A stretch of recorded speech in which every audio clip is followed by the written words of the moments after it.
Jamais, hein. Et sur l'onction et l'autorité du croyant. Alors le croyant, c'est vous, hein. Dites le croyant, c'est moi. Je crois en quoi, je sais pas, mais oh, ça va. Merci. Je vois qu'on a des bons élèves ici ce matin. C'est parce que c'est bientôt la rentrée. Non, ok. Ne parlons pas de ça maintenant. L'onction et l'autorité du croyant. Alors d'abord, c'est quoi l'onction? Parce que l'onction, je sais pas pour vous, mais on entend des vertes et des pas mûres hein, sur l'onction. L'onction ceci, l'onction cela. C'est quoi l'onction? D'où ça vient? Alors aujourd'hui, on dit ça vient du Saint-Esprit, mais avant, dans l'Ancien Testament, on parlait de l'huile d'onction. Et l'huile d'onction, c'était une huile très, très, très spécifique. Donc Dieu avait donné à Moïse les ingrédients nécessaires pour pouvoir faire cette huile, d'accord? Et cette huile n'était utilisée que pour oindre les choses qui étaient destinées au service de Dieu dans le tabernacle, et elle était aussi utilisée pour oindre Aaron, hein, le souverain sacrificateur, et les sacrificateurs. C'était une huile très spéciale. Et moi, je me suis posé la question, mais je me dis, ok, donc l'onction, c'est une huile, mais ça peut pas être que ça. L'huile, c'est un symbole. D'accord? Il n'y a pas d'huile magique.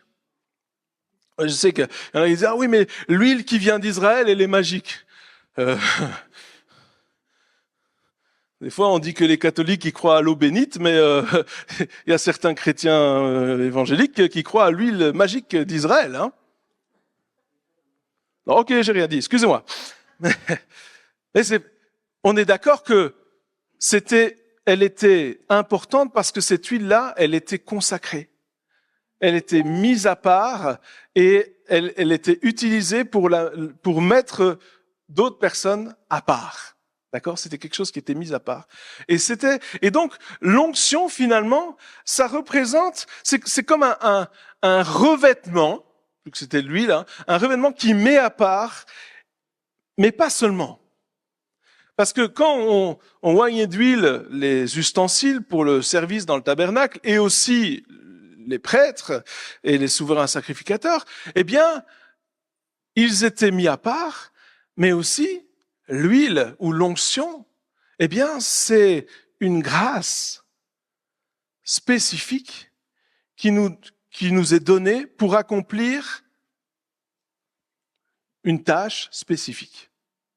D'accord? C'était pour faire quelque chose de bien précis. C'était pas, il dit, ah, mais tu es consacré et puis tu fais ce que tu veux. Non, non, non. Tu es consacré et ton rôle, c'est ça. Et c'est pour ça que je vais mettre ma main sur toi et pour ça, tu vas pouvoir exercer le ministère et pouvoir faire les choses que je t'ai demandées. Alors, vous allez me dire, oui, mais ça c'était dans l'Ancien Testament, ça c'était juste Aaron et ses fils, et c'est pas pour moi, et c'est que pour les serviteurs de Dieu peut-être, et c'est pas. Mais non, c'est pas vrai. C'est pour chacun d'entre nous. Ah, vous avez du mal à me croire. Ok. 1 Jean, j'en trouvais dans la Bible des preuves. 1 Jean chapitre 2, versets 26 et 27. Il dit, je vous ai écrit ces choses au sujet de ceux qui vous égarent. Verset 27. Pour vous, l'onction que vous avez reçue de lui demeure en vous et vous n'avez pas besoin qu'on vous enseigne. Mais comme son onction vous enseigne toutes choses et qu'elle est véritable et qu'elle n'est pas un mensonge, demeurez en lui selon les enseignements qu'elle vous a donnés. Donc, vous avez reçu une onction.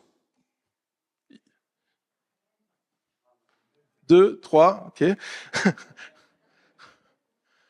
Nous avons reçu une onction. La plupart des personnes, nous avons reçu une onction et nous avons été oints par le Saint-Esprit que Jésus donnait, donc le Saint-Esprit, pour faire quelque chose, pour accomplir quelque chose. Quelque part, on a une onction qui est sur notre vie, chacun d'entre nous, d'accord? Chacun d'entre nous, la Bible nous dit que Dieu, il a des projets pour chacun d'entre nous. Et pour ça, il met sur nos vies une onction pour pouvoir accomplir sa volonté. Et cette onction, c'est pour ça que c'est important, l'onction. Cette onction, c'est justement l'ingrédient nécessaire qui nous permettra d'accomplir ce que nous devons accomplir.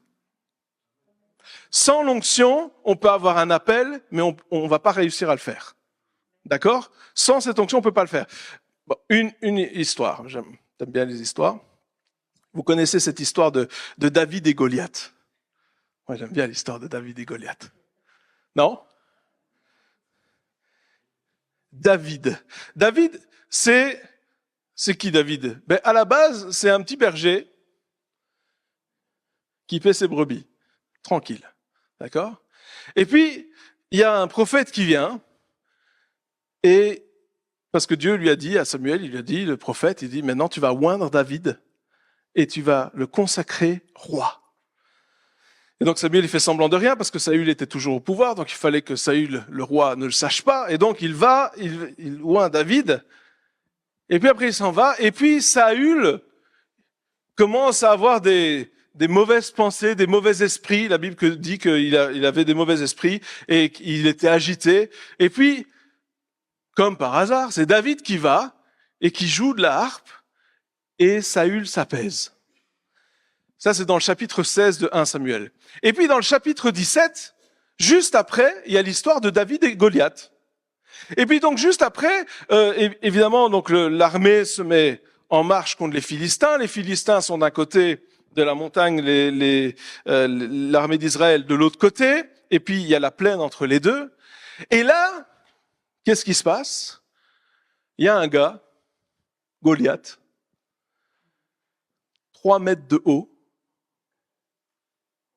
Vous en connaissez, vous? La semaine passée, j'ai vu un gars qui faisait 2 mètres 10.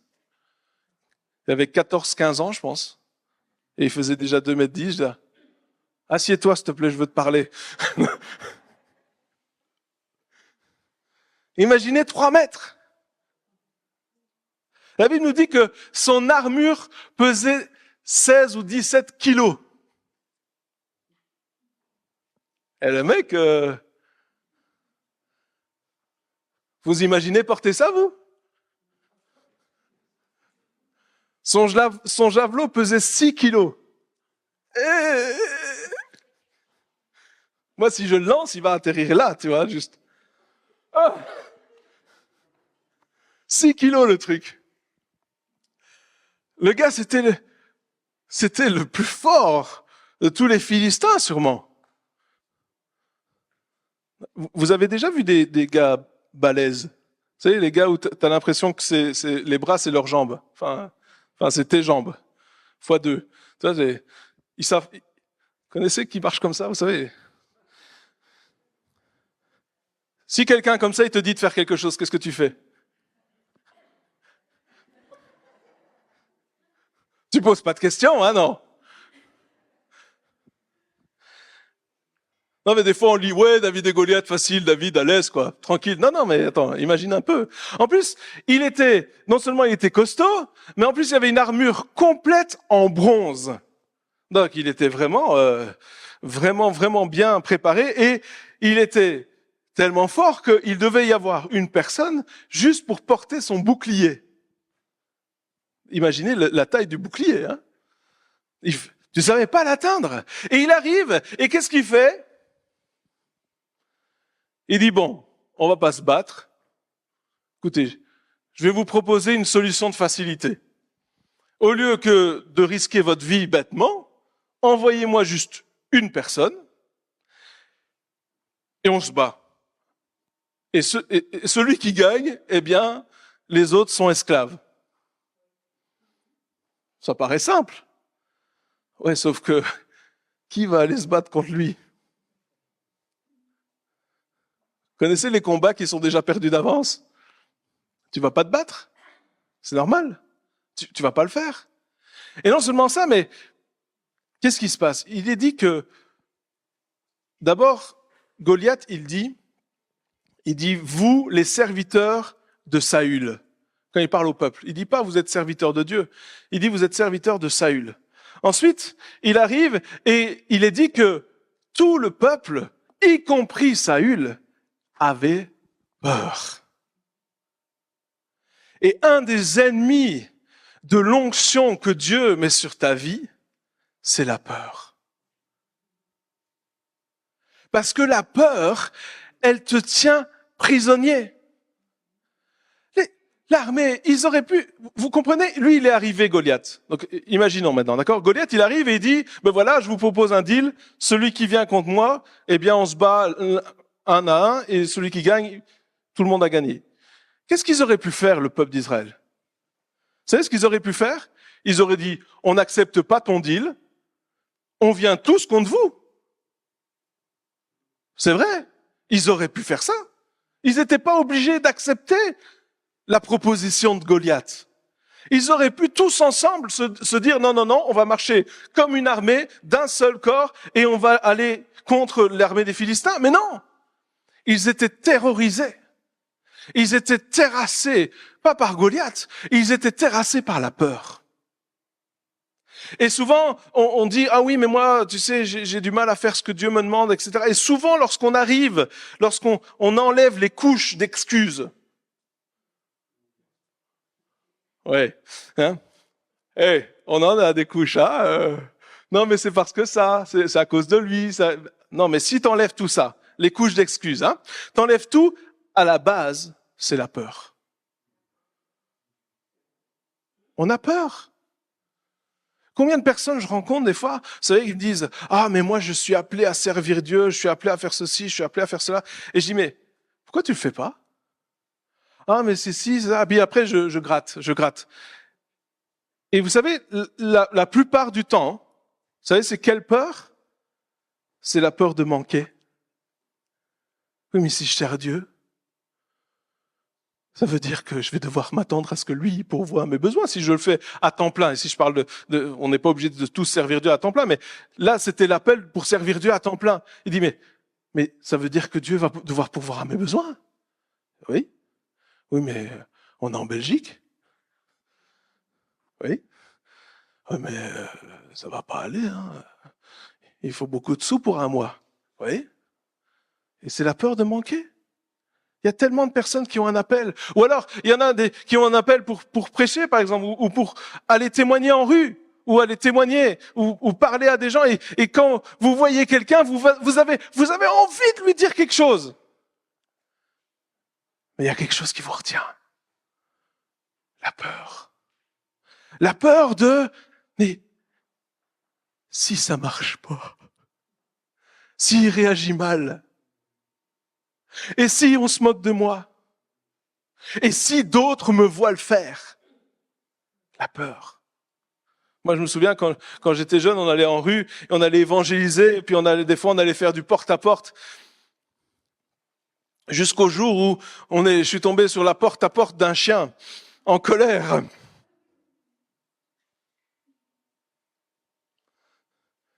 Et j'ai vite été à la maison d'après. Et puis je me suis dit, mais c'est pas normal. J'ai peur. Et puis ensuite, je me suis retrouvé dans une situation où il y avait encore un autre chien, mais il y avait un grillage, et il y avait le chien, le petit grillage, le grand chien, le petit grillage, et moi. Et il n'y avait pas de porte de sortie. C'était soit il se calme, soit je suis foutu. Vous voyez de quoi je parle? Et là, tu as la peur qui est là. Mais tu as peur, et puis tu réalises que la peur va pas te sauver. Et que tu as besoin d'être sauvé. Et donc la peur, mais tu es coincé. Tu n'as pas d'autre solution. Et qu'est-ce que j'ai fait? J'ai dit, dans le nom de Jésus, assis. Assis. Oh, ça marche! Qu'est-ce qu'elle a fait, la peur? Elle est partie. Pourquoi? Parce que j'ai réalisé l'autorité que j'avais. Avant, je ne le savais pas. Pourquoi? Je ne le savais pas parce que j'avais laissé la peur me dominer. La peur, elle va tout faire pour que tu n'essaies même pas. Les Israélites ici, dans cette histoire avec David et Goliath, ils n'ont même pas essayé. Et vous savez combien de temps ça a duré? Tous les jours, pendant 40 jours. 40 jours. C'est bizarre, hein? 40 ans dans le désert, 40 jours de Jésus qui jeûne dans le désert. Et David, ses frères lui ont dit de retourner au désert lorsqu'il est venu. Intéressant. 40 jours. Et après 40 jours, le père de David envoie David pour aller donner à manger à ses frères du pain et il donne du fromage pour les supérieurs. Un petit dessous de table, tranquille. Comme ça, ils allaient être bien traités. Et puis David, il vient et il laisse ses affaires là, puis il va sur le champ de bataille et il entend Goliath. Il entend Goliath qui commence à menacer. Et puis, il entend les menaces. Et puis, il entend aussi le peuple d'Israël qui dit, vous avez vu ce gars-là quand même, il est fort et tout. Mais celui qui pourra le vaincre, le roi va lui donner une forte somme d'argent, la main de sa fille, et pas de taxe pour sa famille à vie. Relisez, c'est dans la Bible. J'invente rien. Vous me regardez l'air quoi? J'avais entendu la main de sa fille, ça oui, mais l'argent et les taxes, c'est dans la même histoire. Et donc, David, qu'est-ce qu'il fait David? Il dit, tu peux répéter c'est quoi la récompense? C'est l'histoire. Et puis il dit, tu peux répéter c'est quoi la récompense? C'est qui cet incirconcis? J'aime bien parce que il dit pas, c'est qui ce grand géant qui me fait peur? Non, non. Il dit, c'est qui cet incirconcis? Vous savez, c'était une insulte, hein. C'était pas quelque chose de gentil qu'on disait à quelqu'un. Tu dis, salut, incirconcis, comment on dit pas ça aux gens? Donc David, il insulte le gars. Il insulte Goliath. Il dit, c'est qui cet incirconcis qui vient menacer l'armée, pas de Saül? Il remet les choses à sa place, à leur place. Vous savez, la deuxième chose qui empêche l'onction, c'est le mensonge. Le mensonge que le diable essaye de nous faire croire. Goliath, il est venu avec un mensonge. Il est venu avec un mensonge en disant, vous êtes l'armée de Saül. David est revenu avec la vérité. Il a dit, non, vous êtes l'armée du Dieu vivant. D'accord? Le diable, il va venir vers vous et il va vous dire, t'es qu'un petit chrétien de rien du tout. Il va te dire, ouais, mais de toute façon, toi, tu pries pas assez. Toi, tu jeûnes pas assez. Toi, c'est normal. T'es pas assez spirituel de toute façon. De toute façon, t'es même pas saint assez. C'est ce que le diable, il va te dire. Il va dire, ouais, non, mais tu te prends pour qui? T'es qui, toi? Et toi, tu vas répondre, non, non, non. Moi, je suis un fils, une fille du roi des rois. Nous sommes une nation sainte. Nous, une nation sainte. Un sacerdoce royal. Un peuple acquis.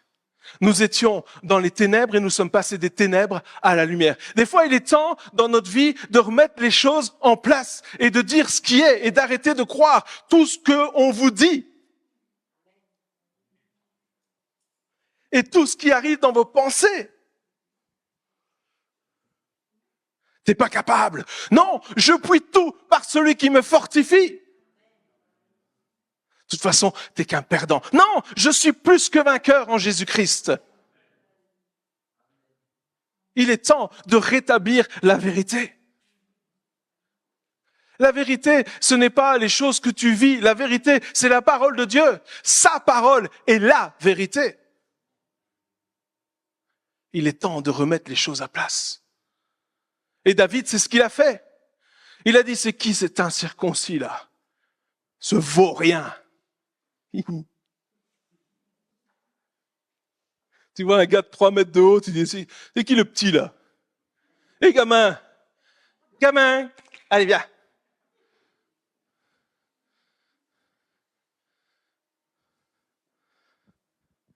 Et puis évidemment, le frère de David, le frère aîné, il vient le voir. Et il est en colère. Il dit, comment oses-tu dire ça? De toute façon, je connais ton cœur, t'es qu'un orgueilleux. Tu te prends pour qui? Son frère? On parle pas de l'ennemi ici, on parle de sa famille. Tu te prends pour qui? De toute façon, t'es venu juste pour voir la guerre, t'es qu'un orgueilleux. Vous savez, les gens qui ont le ministère d'encouragement? Non? Bon, c'est pas grave. Je veux servir Jésus. Ouais, un jour, il y a un membre de ma famille, et je dis, ah, mais moi, qu'est-ce que tu fais, machin? Ben, je suis pasteur, plein temps, tout ça, etc. Ah, il dit, ce serait bien que tu trouves un vrai métier quand même.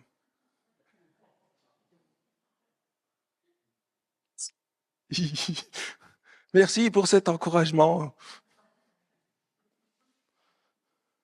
Évidemment, ça doit venir des gens de notre famille. Quand j'étais adolescent, le Seigneur m'a conduit à aller aux États-Unis pour poursuivre des études. Et la première fois, donc je suis parti 2 fois. La première fois, j'étais tout seul. Ensuite, on s'est mariés et puis on est parti à 2 pour l'école biblique. Mais la première fois, j'étais tout seul et personne dans ma famille n'avait jamais fait ça. Et personne de mon entourage n'avait jamais fait ça. Et là, je partais dans un pays que je connaissais pas, chez des gens que je connaissais pas, dans une école que je connaissais pas, avec une langue que je parlais à peine, avec des sous que j'avais pas. Ah, je suis fils de pasteur. Et là, certaines personnes dans ma famille, encore, d'autres, pas les mêmes, m'ont dit, mais t'es fou? T'as complètement pété un plomb? Mais qu'est-ce que tu vas aller faire là? Mais ça va pas ou quoi? Est-ce que tu te rends compte de ce que tu fais? Non, pas vraiment, non.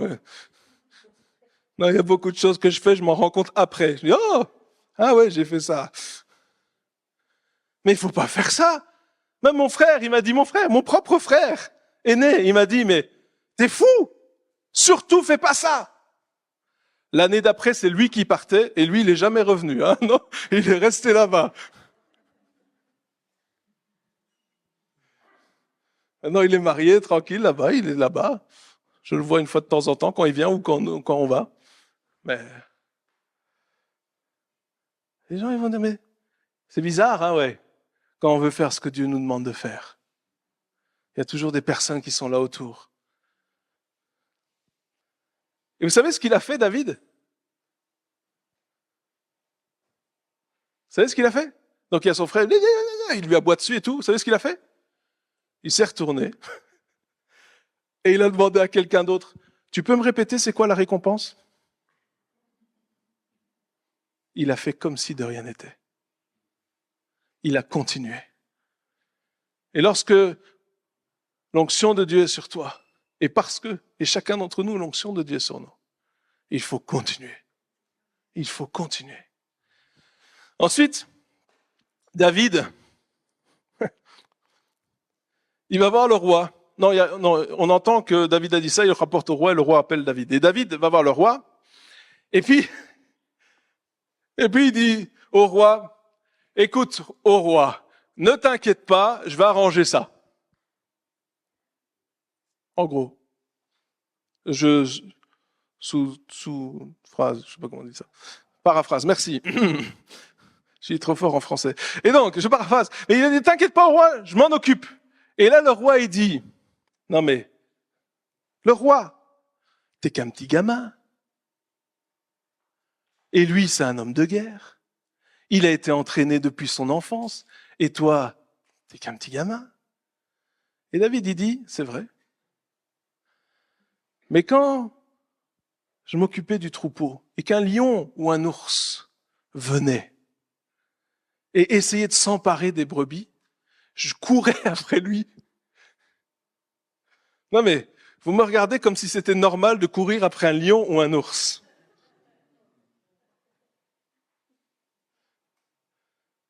C'est vrai finalement que David, il était fou. Un lion, vous avez déjà été voir un lion ou un ours? Je connais une histoire avec les ours. Vous voulez une histoire? C'est une blague, hein? Je peux prêcher une blague? Ouais, je peux. C'est une fois un pasteur, un curé et un rabbin. Et ils sont là dans une immensité, dans une forêt, et au fait, ils sont au milieu de nulle part et il n'y a personne. Et donc, ils ont évangélisé tous ceux qui pouvaient évangéliser, les quelques personnes qui avaient là, et puis il n'y avait plus personne à évangéliser. Alors, ils se sont dit, pour pas perdre notre temps, vu qu'on n'a rien à faire, on va aller évangéliser les animaux. Et justement, il y avait des ours. Et donc, à un certain moment, donc le curé revient et il a le bras dans le plâtre. Et il dit, mais qu'est-ce qui s'est passé? Je suis arrivé, j'ai essayé de lui dire au nom du Père, du Fils, mais au moment où j'ai fait ça, il m'a attrapé le bras et puis on s'est battu, etc. Et puis finalement, j'ai réussi à sortir l'eau bénite et pouf, je lui ai mis dessus et il s'est converti. Mais en attendant, il m'avait arraché le bras. Et puis, quelques temps plus tard, il y a le pasteur qui revient, il a le bras dans le plâtre, il a une jambe dans le plâtre, il a un truc là, sur la nuque là. Il dit, mais qu'est-ce qui s'est passé? Je suis arrivé et j'ai commencé à lui dire qu'il fallait qu'il se repente, ou sinon qu'il allait aller en enfer. Et puis hop, il s'est jeté sur moi, on a commencé à se battre, on a roulé, et puis finalement on est arrivé dans l'eau et hop, je l'ai baptisé, et hop, il est ressorti, il était converti. Et puis, il y a le rabbin, il revient complètement plâtré, on voyait plus que ses yeux. Et les deux autres lui disent, mais qu'est-ce qui s'est passé? Il dit, j'aurais pas dû commencer par la circoncision.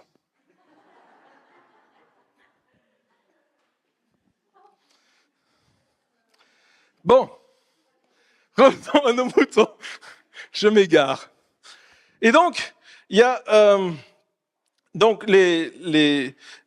David, il allait vers le lion, vers l'ours, et puis il dit, mais si il ne lâchait pas les brebis, eh bien alors, s'il les lâchait, je les laissais à partir, mais s'il les lâchait pas, je m'attaquais dessus et je les tuais. Et puis, David, il dit quelque chose. Il dit quelque chose de très intéressant à Saül. Il dit, tu sais, si j'ai réussi avec le lion et l'ours, je peux réussir avec Goliath. Et ensuite, il continue en disant, c'est l'Éternel qui a livré entre mes mains le lion et l'ours. Qu'est-ce que David avait appris à faire? Il avait appris à ne pas compter sur ses propres forces, mais il avait appris à compter sur Dieu. Et j'en viens donc à la question, combien de fois est-ce que nous comptons sur nos propres forces pour nous sortir de certaines situations? Ou pour faire même ce que Dieu nous demande de faire? On dit, oui, je veux faire ce que Dieu me demande de faire, mais je veux le faire avec mes propres forces. Non. Bien sûr, nous avons été loin et pour faire cette œuvre, mais Dieu veut que nous apprenions à compter sur lui et rien que sur lui. Alors le roi, il continue, il dit, ok, ça va, tu peux y aller, que l'Éternel soit avec toi, mais je vais te donner mon armure. David y met l'armure, encore une fois, l'armure en bronze, l'œuvre de l'homme, la force de l'homme, tout ça en bronze. Pouf. Et qu'est-ce qu'il fait David? Puis il regarde Saül, il dit, ça va pas le faire. Enlève ça. Il enlève l'armure, il prend son bâton de berger. Okay. Il prend son bâton de berger et il va chercher des pierres polies et puis il prend sa fronde. Et là, Goliath voit arriver le petit David. Et Goliath, il dit, c'est quoi ça? Il dit, suis-je un chien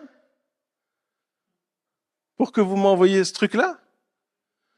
Moi, j'avais envie de... Oui, bah oui. Et puis Goliath. Ah, les Goliaths dans nos vies. Goliath, il est grand, il est fort, et il fait des menaces. Il dit, en gros, il dit, je vais t'éclater ta tête, et je vais répandre tes membres un peu partout, voilà. Les oiseaux vont les picorer, enfin, tranquille, quoi. Il fait des menaces. Encore des mensonges. On le saura après, c'est un mensonge. Et David, il répond. Il dit, toi, tu viens contre moi avec ta belle épée, avec ta lance, avec ton javelot, avec tout ce que tu veux. Mais moi, je viens contre toi au nom du Seigneur, l'Éternel des armées. C'est pourquoi je vais te tuer, parce qu'il va me livrer entre mes mains. Il va te livrer entre mes mains, voilà. Je vais te tuer et je vais te couper la tête. Sympa, hein?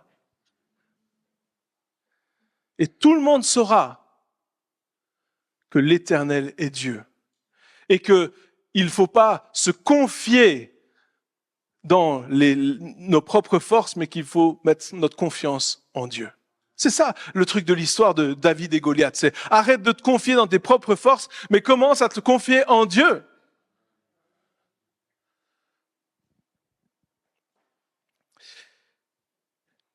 Goliath s'approche, David court. La peur n'existait plus. Il prend sa fronde. Là, il y a un ange qui vient. Et puis il fait bien profond dans le front. Et des fois, on voit l'histoire comme s'il avait touché. Non, la Bible, elle dit que... Faites comme ça un peu sur votre tête. Vous allez voir qu'il y a c'est un os.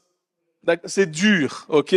Et qu'une petite pierre, normalement, ça rentre pas là. Ok? À moins d'avoir, je sais pas, je suis pas scientifique, mais il faudrait avoir une force colossale pour faire rentrer un caillou dans le front. Oui ou oui? Oui, voilà. Et donc, la Bible nous dit que le caillou, il s'est enfoncé dans son front, il était dedans, et qu'il est mort. Et David, pour être sûr, il est dit, il a vaincu Goliath sans épée. Mais pour être sûr, il a pris l'épée de Goliath et il l'a laissé tomber. Je pense que c'était suffisant. Et pouf, il a coupé sa tête.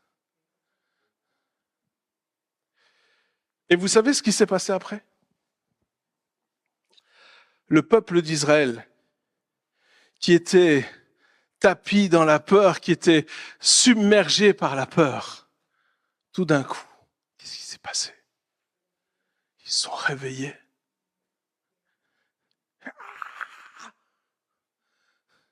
Et les Philistins, qu'est-ce qu'ils ont fait? Ah, mais dans l'autre sens. Et ils les ont battus. Ils ont couru après eux, ils les ont battus. Et ensuite, ils sont revenus et ils ont pillé le camp des Philistins. Qu'est-ce que je suis en train de dire par là? Je suis en train de dire que lorsque tu réponds à ton appel et lorsque tu réalises que tu es loin de Dieu et que tu fais ce que Dieu te demande de faire, ça va obligatoirement pousser d'autres à le faire aussi. Lorsque toi, tu prends ta victoire, vous comprenez, des fois, on se dit, mais oui, mais c'est que ma vie, finalement, c'est mon choix, c'est ma vie, il n'y a que moi qui est affecté par mes décisions. C'est faux. Lorsque tu prends la décision de faire confiance à Dieu et que tu avances, d'autres qui sont autour de toi, ils voient ce que tu fais. Et ils le font aussi. Ils se disent, si lui, il peut le faire, si elle a pu le faire, alors moi, je peux le faire aussi. C'est la vérité. Vous savez, on a un ministère d'itinérance en Belgique. Donc, on va d'église en église. Vous savez, je connais pas beaucoup de ministères itinérants en Belgique. Hein. On est à temps plein. Vous savez, ça veut dire que le salaire, il est payé par le ministère. Tous les dons qu'on reçoit vont à l'association, à la SBL, et puis la SBL nous verse un salaire. Mais il y a des gens qui me disent, mais t'es fou en Belgique, ça va pas, il faut pas faire ça. Si tu veux faire ça, tu peux aller au Canada ou en Amérique. Là, ils donnent des sous. Mais non, Dieu nous a appelés en Belgique. Alors les gens nous regardent, mais il faut pas faire ça. Vous savez, ça fait 4 ans, 4 ans et demi, presque 5 ans. Ça fait presque 5 ans qu'on fait ça. Vous savez combien de fois on a manqué de quelque chose? 0. Vous savez combien de fois on n'a pas eu assez à la fin du mois? 0.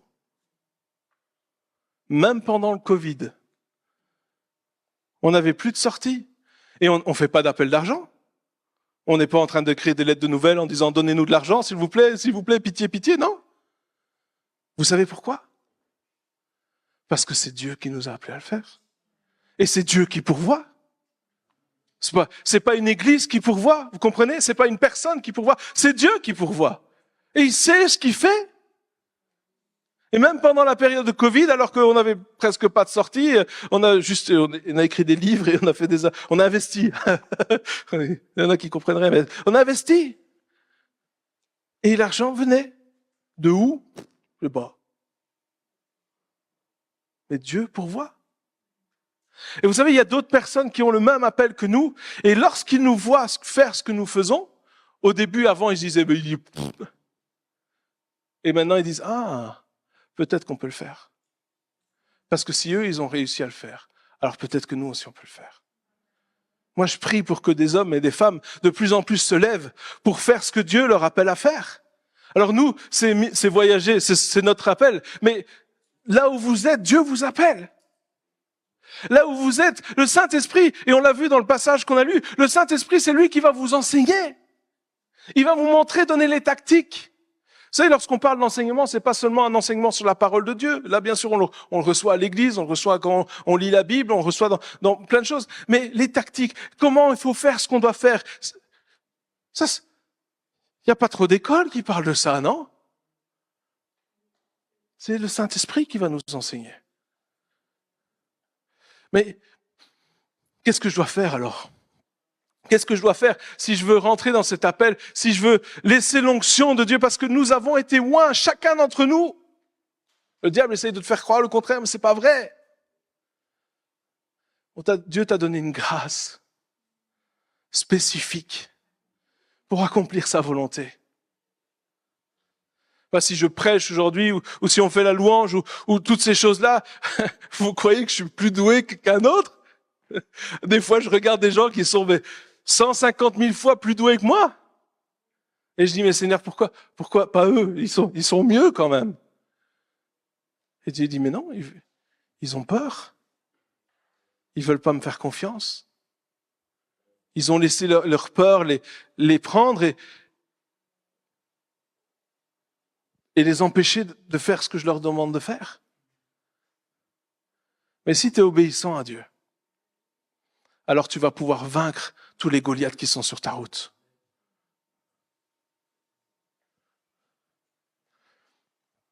Et je sais que si j'ai raconté cette histoire ce matin, c'est parce qu'il y en a plusieurs ici qui ont des Goliaths maintenant, là, qui sont en phase 2. Et il y en a même plusieurs, le Seigneur me montre qu'il y en a plusieurs qui ont cru ces Goliaths. Ils ont cru toutes les choses qui ont été dites. S'il vous plaît, en haut. S'il vous plaît, merci. Merci.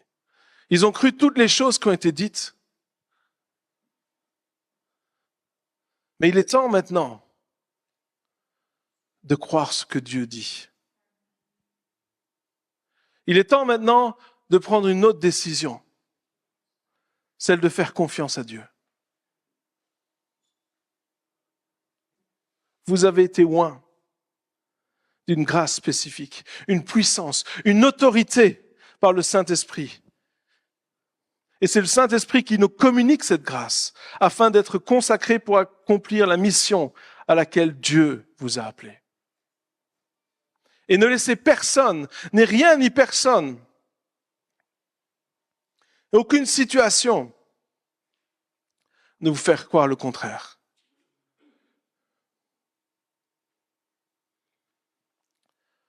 On est tous comme David. Hein.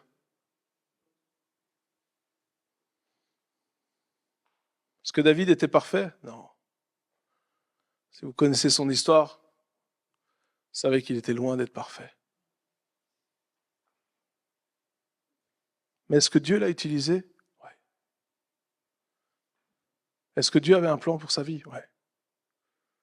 Est-ce que nous sommes parfaits? Non. Mais est-ce que Dieu veut nous utiliser? Oui. Oui. Chacun d'entre nous.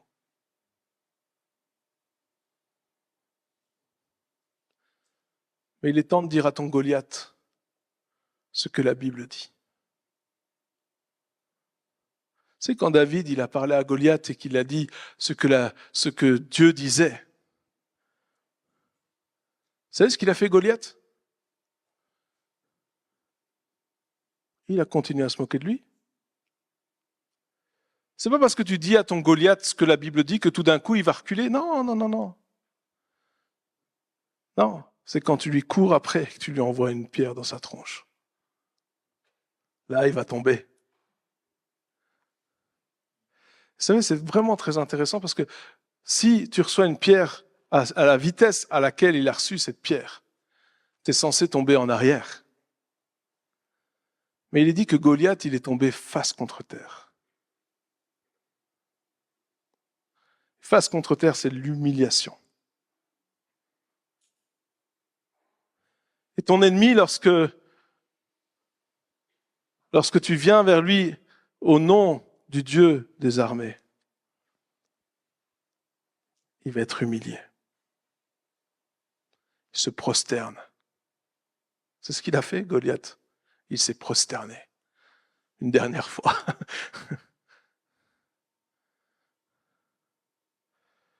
Je pense qu'il est temps vraiment d'arrêter de chercher les réponses là où elles ne sont pas. Des fois, vous savez, on cherche des réponses un peu à gauche, à droite. Au lieu de fermer la porte de notre chambre et de prier. Dire, Seigneur, mais comment est-ce que je peux vaincre ce Goliath? Qu'est-ce que toi tu dis? Et là, tu retournes, tu déclares la parole de Dieu, et puis tu agis en conséquence. C'était peut-être un acte désespéré, mais Dieu était là. Dieu était là. Un jour, on était aux États-Unis, on était mariés, on était à l'école biblique, et il ne restait plus que $1 pour vivre. C'est beaucoup. Et je m'accrochais à ce dollar parce que c'était tout ce qui nous restait. Et puis, j'entends la voix du Saint-Esprit qui me dit, est-ce que tu crois que je vais pourvoir? Bien sûr, je suis spirituel, je crois. Lâche ton dollar. Ah non. Ah non. C'est tout ce qui me reste. Je m'accroche à ça, je m'accroche au mensonge du manque, la peur de manquer. Puis le Saint-Esprit me dit, lâche ton dollar. Donc on s'arrête dans une pompe, on revenait de l'école, et là j'ai été dépensé mon dollar. Et voilà. Maintenant, j'ai plus rien. Et des fois, on recevait de l'argent, un chèque ou quoi, que mes parents m'envoyaient ou d'autres personnes, et on logeait dans l'église, et puis les responsables de l'église mettaient le chèque sur la porte. Hein? L'enveloppe avec le chèque, sur la porte.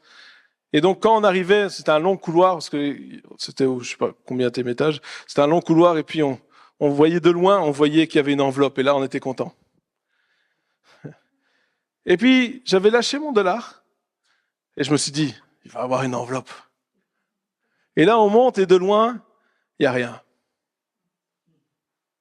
Ça se voyait bien, la porte était brune, l'enveloppe blanche, tu ne peux pas la louper.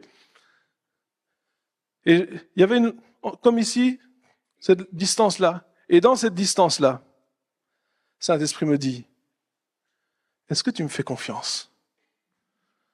Ah ben attends, j'ai plus mon dollar et il n'y a pas d'enveloppe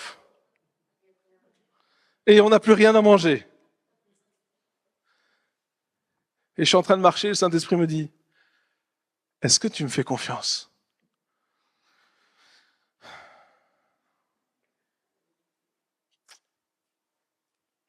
Et là, je dis, je décide de te faire confiance, même si on n'a plus rien.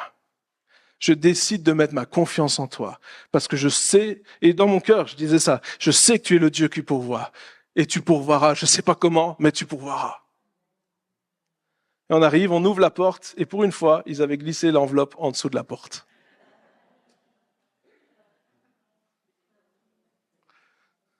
$500 ou $700, je ne sais plus. Enfin, on a été à la banque, on a mis le chèque, on a été au magasin, et on a dépensé plein d'argent pour manger. Mais si je raconte cette histoire, c'est parce que je pense que vraiment, il y en a qui sont à ce point-là, ce matin. Est-ce qu'on peut fermer nos yeux un instant? Je pense que le Saint-Esprit est en train de parler au cœur. Je crois qu'il faut écouter.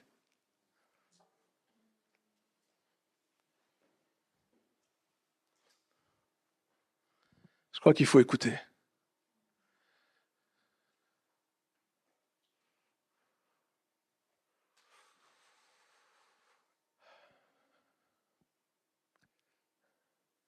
J'entends encore la voix du Saint-Esprit qui dit, est-ce que tu veux bien lâcher prise? Est-ce que tu veux lâcher prise?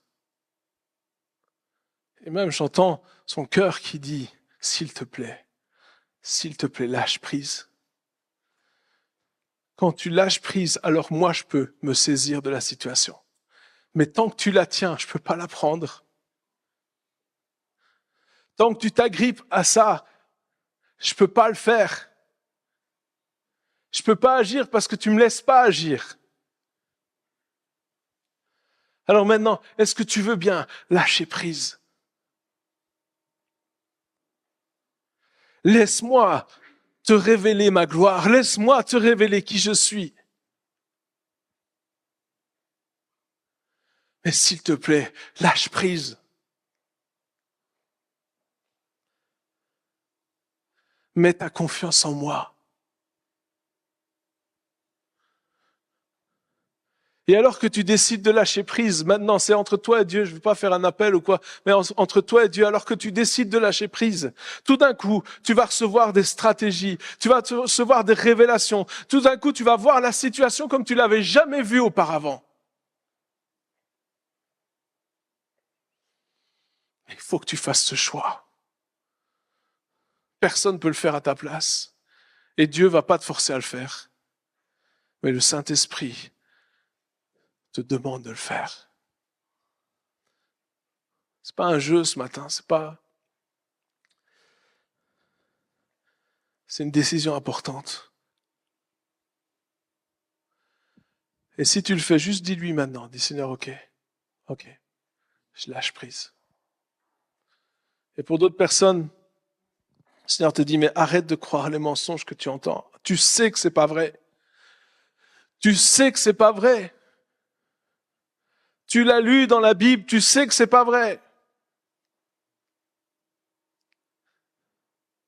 Alors décide maintenant de renoncer à ces choses. Des fois, il faut pouvoir dire stop. Il faut pouvoir dire ça suffit. Maintenant, je veux plus écouter ça. C'est tout. Je veux plus entendre ça. Terminé. Je veux écouter ce que Dieu dit. Je veux lire la parole de Dieu. Je veux lire ce que la parole de Dieu, elle me dit. C'est ça qui m'intéresse maintenant.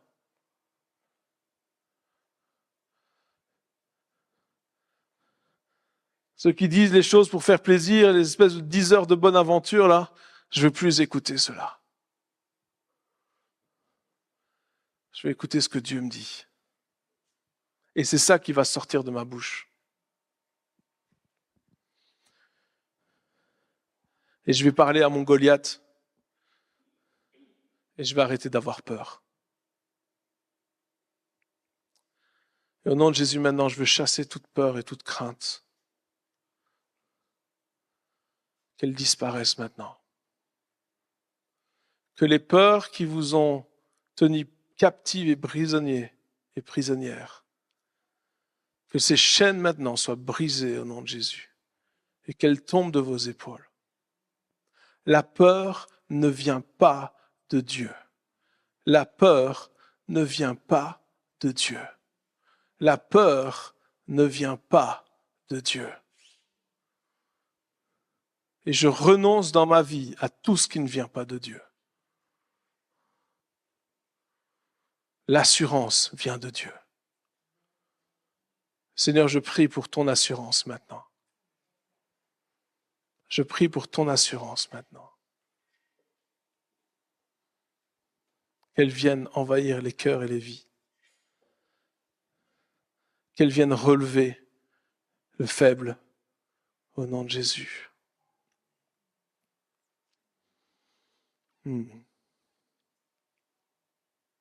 Saint-Esprit, merci de travailler encore nos cœurs.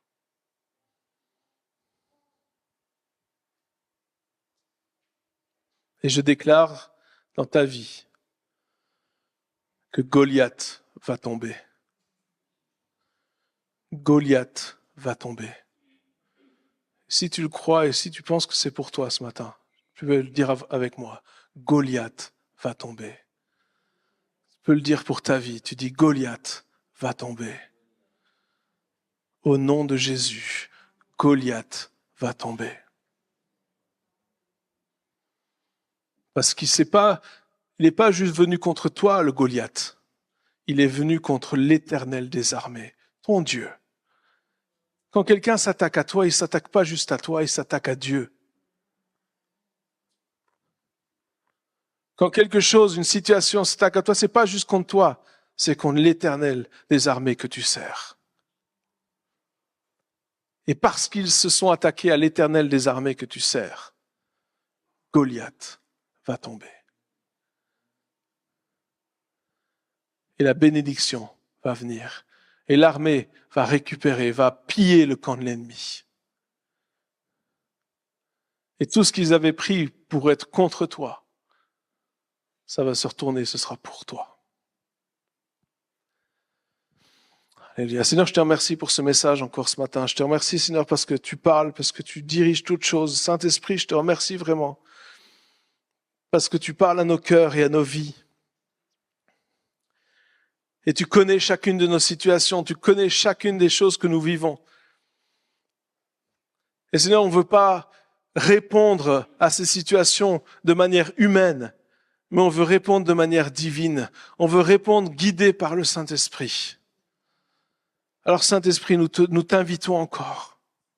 Et que cette huile d'onction coule encore sur nos vies. Que cette grâce particulière qui nous met à part, qui nous consacre pour toi, coule encore sur nos vies, afin que nous puissions accomplir toutes les œuvres que tu as préparées d'avance pour nous, afin que nous les pratiquions. Au nom de Jésus. Amen. Amen.